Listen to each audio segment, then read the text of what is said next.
Hello everyone, welcome back to my channel. मैं हूं भारती और आज आप लोग के लिए लेकर आई हूं कहानी तुम मेरी हो का एपिसोड नंबर 24। तो चलिए ज़्यादा बातें ना करते हुए हम कहानी के अगले भाग की तरफ बढ़ते हैं। धृतराष्ट्र, लक्ष्य और नमन आपस में खेल ही रहे थे कि तभी उन्हें बगल के कमरे से ईसा जी, धृतराष्ट्र की माँ की चीख सुनाई दी। उनकी चीख इतनी तेज थी कि एक बार के लिए तीनों बच्चे सहम से गए। अगले पल फिर उनकी चीख उनके कानों में गूंजी, आह धृतराष्ट्र! ये सुनते ही वो तीनों तेजी से उनके कमरे में भागे। ईशा जी 9 महीने की गर्भवती थी और शायद उनको लेबर पेन हो रहा था।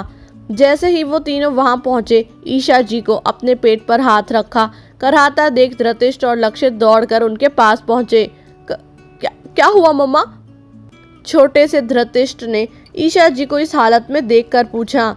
ईशा जी ने लक्ष्य की तरफ देखते हुए कहा, जाओ बेटा, नीचे से किसी सर्वेंट को बुलाकर ले आओ। उनके इतना कहते ही लक्ष्य नीचे की तरफ भागा। धृतराष्ट्र ने ईशा जी के बगल में से फोन उठाते हुए कहा, रुकिए मम्मा, मैं पापा को फोन लगाता हूँ। उसके ऐसा कहने पर ईशा जी ने हाँ में मुंडी हिला दी। वहीं गेट पर खड़े नमन ने अपनी जेब से एक छोटा सा फोन निकाला और किसी को मिलाते हुए कहा, पापा आप जल्दी आ जाइए, ईशा आंटी को बहुत दर्द हो रहा है। पर सामने वाले शख्स ने जो कहा उसे सुन वो थोड़ा हैरान हुआ। फिर उसने हामी भरी और एक नज़र अंदर की तरफ डाल वो भी नीचे की ओर चला गया। अंदर धृतराष्ट्र बार बार अपने पापा को कॉल लगाने में असफल हो रहा था। उसके पास जितने नंबर थे उसने सब ट्राई किए पर सभी बंद आ रहे थे। रात के 11 बज रहे थे और बाहर बहुत तेज़ बारिश हो रही थी। धृतराष्ट्र ने एक बार फिर कॉल लगाने का ट्राई किया पर इस बार फ़ोन भी स्विच ऑफ आया। मम्मा, फ़ोन स्विच ऑफ हो गया, ईशा जी ने कराहते हुए कहा। हे भगवान, इसे भी अभी ऑफ होना था। अपनी माँ को इतने दर्द में देख छोटे से धृतराष्ट्र को समझ नहीं आ रहा था कि वो क्या करे। दूसरी तरफ जैसे ही नमन नीचे जाने को उतरा, ऊपर आते लक्ष्य से टकराकर लड़खड़ा गया। लक्ष्य ने उसे पकड़ते हुए कहा, क्या कर रहा है तू, संभल कर चलना। नमन ने ये सुन अपनी मुंडी हिला दी और नीचे की तरफ जाने लगा। तभी लक्ष्य ने पीछे मुड़कर कहा, पर तू अकेले जा रहा है, कहाँ जा रहा है? ये सुन नमन सकपकास आ गया और उसे कुछ समझ नहीं आया कि वो क्या कहे। ये देख लक्ष्य ने एक नज़र उस पर डाली और फिर कमरे की तरफ दौड़ गया। आंटी, वो नीचे तो कोई नहीं है, लक्ष्य ने हांफते हुए कहा। ये सुन ईशा जी कराते हुए बोली, कोई नहीं है मतलब ध्यान से देखो लक्ष्य, कोई तो होगा, इतनी रात गए, सब कहाँ जा सकते हैं? फिर उनकी नज़र कमरे में रखे टेलीफोन पर गई। उन्होंने लक्ष्य को देखते हुए कहा, बेटा विमल अंकल को कॉल करो। जैसे ही लक्ष्य टेलीफोन की तरफ बढ़ा, एक आवाज़ ने सबकी नज़रें दरवाजे की तरफ मोड़ दी। वहाँ चिराग जी का पीए विमल खुराना खड़ा था। उन्हें देख सभी की सांस में सांस आई। ईशा जी ने उन्हें देखकर कहा, भाई साहब आप। ये सुन वो अंदर आते हुए बोला, मुझे नमन ने कॉल करके बुलाया कि आपको दर्द है, चलिए भाभी जी जल्द से जल्द हॉस्पिटल चलते हैं।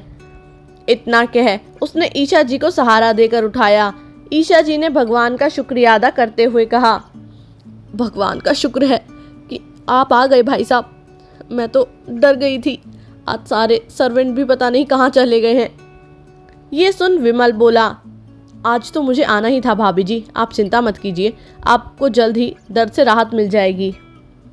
धृतराष्ट्र और लक्ष्य भी उनके पीछे ही चल रहे थे। लक्ष्य ने धृतराष्ट्र से कहा, अगर नमन ने अंकल को कॉल कर दिया था तो हमें बताया क्यों नहीं? ये सुन धृतराष्ट्र बोला, तू फालतू क्यों सोचता है इतना, अंकल आ गए वही काफ़ी है। और इतना कह वो ईशा जी के साथ चलने लगा। तभी लक्ष्य की नज़र हॉल में लगे टेलीफोन की वायरिंग पर गई जो नीचे झूल रही थी और उसके बगल में खड़ा था नमन। नमन ने जैसे ही देखा कि लक्ष्य उसे देख रहा है, वो तेज़ी से बाहर की तरफ चला गया। आधी रात को घनघोर बारिश में हरियाणा की सड़कों पर एक सफ़ेद रंग की गाड़ी दौड़ रही थी। अंदर बैठे सभी लोगों के मन में बस एक ही मुराद थी कि जल्द से जल्द वो लोग हॉस्पिटल पहुंच जाएं। पर विधि के विधान से शायद कुछ और ही लिखा था। एक सुनसान सड़क पर आकर गाड़ी अचानक से रुक गई। ईशा जी ने विमल की तरफ देखते हुए कहा, क्या हुआ भाई साहब, गाड़ी क्यों रोक दी? विमल ने अपने सिर पर हाथ रखते हुए कहा, दया करे कालिका माँ, पेट्रोल खत्म हो गया भाभी जी।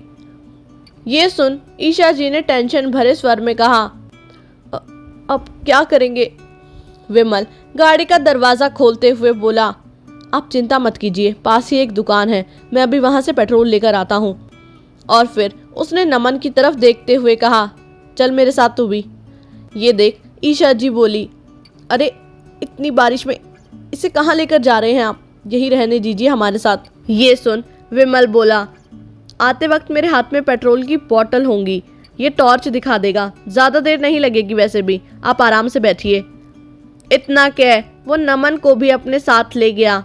अभी उनको गए कुछ देर ही हुई थी कि सभी के कानों में एक तेज हॉर्न की आवाज़ गूंजी।